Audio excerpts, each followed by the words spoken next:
when people ask me that, like, okay, well, what do you think this society should be then? If you don't like this, what's going on? And I said, well, no, what do you think a good society would be?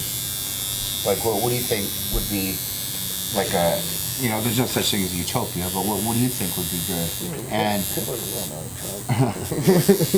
and a lot of things they say, most of the time are exactly what anarchism is. They say, well, everyone should be working, that can work.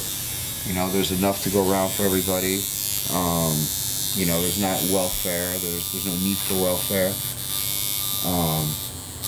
You know, the resources are in the hands of the many instead of the few.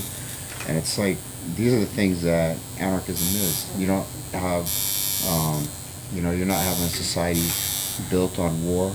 You're not a society built on corporations controlling, you know, the way. I mean, you look at Bolivia, for example. You know, they have fossils from 12,000 years ago. These people came over across the Bering Strait, you know, came over and immigrated into what we now call Bolivia, South America, and 12,000 years ago. So these natives, now, they only able to use 20% of their own country because 80% of the country is owned by outside mining corporations, multinationals.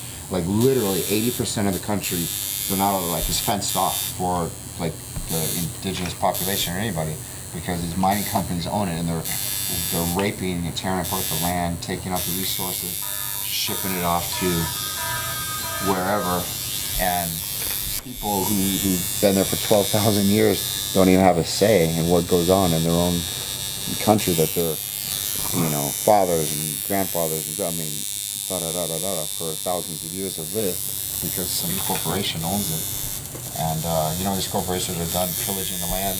They got nothing more from it. They're going to leave it in disarray, and they're going to have to cope with it, kind of what happened in Haiti. It's a shame.